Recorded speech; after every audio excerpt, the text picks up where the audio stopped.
Well, Joe, a few weeks under your belt as the Hartlepool United assistant manager, so I wanted to get to know you and give these fans an opportunity to hear a little bit more from you as well. How much have you enjoyed it, first off? I've absolutely loved it. I think results help that as well, but no, I've loved it. You can see the club where they want to be.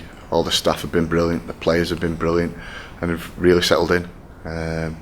So yeah, getting used to the weather. Even though I'm from the northwest, we do have a bit of bad weather, but it is just a little bit colder here, isn't it? How did it all come about? Obviously, you worked for a spell with Dave at Fylde, didn't you? That's the connection, I suppose? Yeah, I went in. Lucky enough, I went in as 18s coach at Fylde, and through certain circumstances, I got the opportunity to work with Dave for about, I think, 4 or 5 weeks or something like that at first team level, and you know, I loved it. Loved the way he works, the way he sets up, and where he wants to play. And unfortunately, couldn't stay there. I moved on, but I did say I wanted to work with him again. And luckily, I was at Shrewsbury, enjoying my time there in League One. Things going well, but then, you know, whether it's good or bad, but he managed to get sacked at Fylde. So on my side of it, it was good that the fact that he rung me up, and you know, some people have seen it as a backward step. I haven't, because I wanted to work with him again. Once he told me about the club and the way they wanted to go forward, it was a no-brainer for me. I know it's a long way from home, but Shrewsbury was a decent distance as well. The travelling's nothing. For me, it was just wanting to work with the right people and a club that actually want to be higher up. That sounds like it was a fairly short phone call there when he asked you if you fancied it. It was. Straight away I said yeah, no problem. Made up that he's even come back and wanted to work with me again. So yeah, it was just a matter of time of going straight into Shrewsbury. I think it was the next day I spoke to the manager. I knew the manager there would be great with it. And then it was just obviously setting up a time to get up here and get things sorted. I know you enjoyed your time at Shrewsbury. You got to work with a few people who've got connections with Hartlepool, in Josh Laron and also Brad Walker, I think you worked closely with. Yeah, I worked quite close with Brad because he was just on the fringes of the team, and we'd always be doing a little bit of extra here and there, and I always try and just put my arm around the lads who are close to the team but not quite in there. So there's a few lads there that still keep in touch with now, and obviously Brad being a fan as well, you know, he still sends us a text and what have you, so I just wish him all the luck down there. I want him to be real successful. He's a great lad and deserves the opportunity. And in terms of working with Dave Challoner, we've seen already, you know, and heard from what he wants to do. Not just ambitious for this football club, but on a personal level, very ambitious as a manager, and that's brilliant for you to hear. Absolutely, that's one of his traits that, you know, I liked and spoke to in the past about it. You know, I was surprised that he was there that long. I was surprised that no one came in and took him, but he had a great relationship down there, you know, and that was the path it took in the end. But yeah, he's very ambitious, and hopefully that's going to drive us. How much have you been impressed by the squad that you've got to work with? Obviously, sometimes you come into a football club as a new management team and you're picking up a little bit and you're working with, you know, a struggling outfit, but you've come in here and been able to hit the ground running to a certain extent. Yeah, it is. It's a good squad. There's no doubt in that. Just needs a few tweaks and, you know, putting their philosophies in there, as it were. And you know, the lads have all took everything on board and they're giving it a right good go, and that's all we ask. And I think the results will take care of themselves, really. Now, as soon as we announced your appointment as the assistant manager, we instantly gained, I don't know how many, but quite a lot of Everton supporters on Twitter as followers. Your connection with Everton goes back plenty of years. Tell us about how you got to Goodison Park and what happened when you did. Yeah, I started my career at Wigan Athletic and managed to get a move to Bournemouth with Tony Pulis. And then the assistant manager there, when Mike Walker took over at Everton, he went there, so there was a connection of, he must have said there's a lad here at Bournemouth. And that's when I went there in '94. I really struggled for the first few months because it is a massive club. I know they're struggling a little bit now, but it's a massive club. The fans are just, you know, so passionate, and I struggled, but I finally got through it. I think the breaking point was when Joe Royle took over.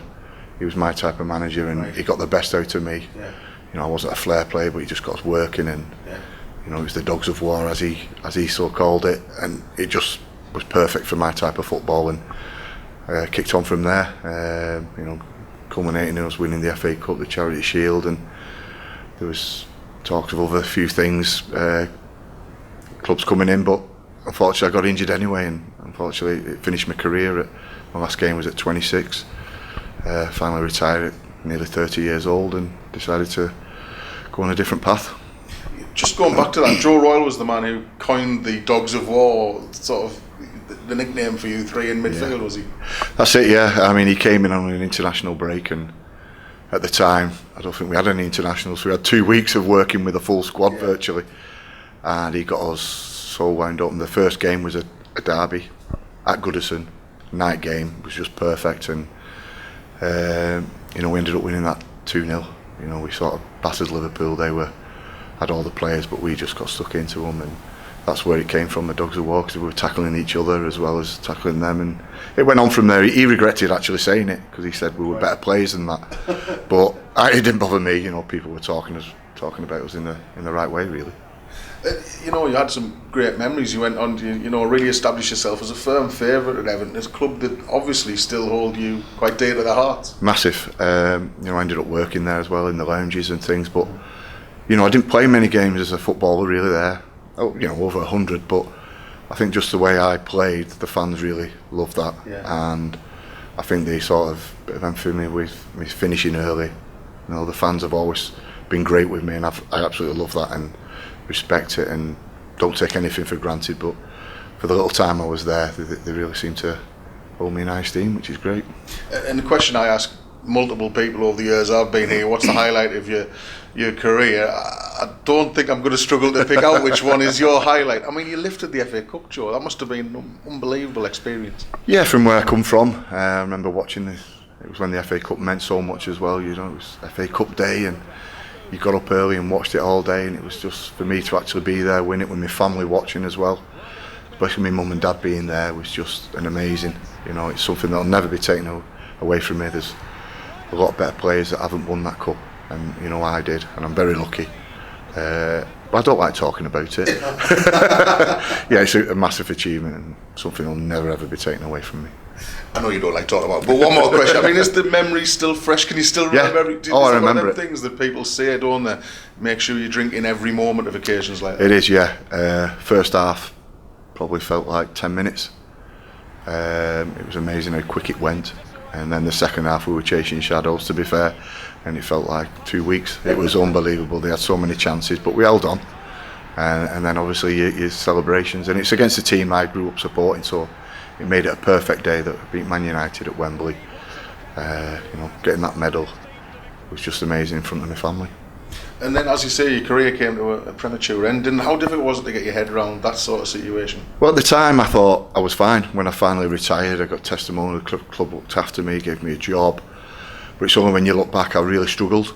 There's a lot of people now talking about the mental health side of things, and I think I went through a bad patch. But at the time you're so classed as a hard midfielder, tough tackling, all that, you don't sort of acknowledge it. And I went through a bad time, family side of it, what I was doing, my pathways, all that type of stuff. But I've come out the other end, and I'm really enjoying myself.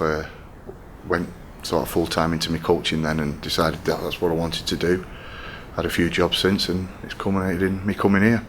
That's, I guess, just reading up a little bit when you joined, was that you took a step away from football, but was it the coming back into the game that really gave you a new lease of life? Yeah, because when you retire, I sort of didn't want to go into football because I'd had enough of it, and it just finished. I was 26 when my last game I played, so it was quite hard.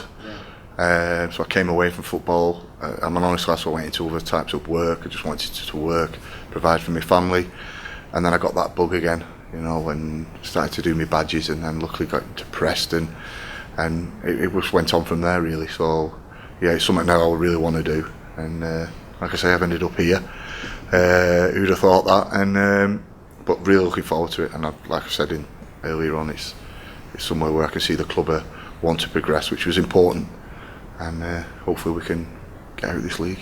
You seem like the kind of guy, I know it's probably obvious when you say that about a coach, but when you're on the training pitch with the players, you really do. You're so bubbly with the players that it looks like fun. It doesn't look like work out there. Yeah, well, I think you've got to you've got your time where you've got to be serious, when you're doing certain times of work, but football's such a different environment to any other job really, and as they say, the football banter, you've still got to do that, and that's something I missed when I was out of it, because it's hard to describe that football banter, the changing rooms, and it's something I really miss. So yeah, I want to be have that bit of banter with the players, let the manager do all the difficult decisions, as I say. He can be the ogre, can't he? And I'll sort of have my little words with the players and keep them on my side. If that all works, what ambitions, what realistic targets are you setting for this football club? Where can we go?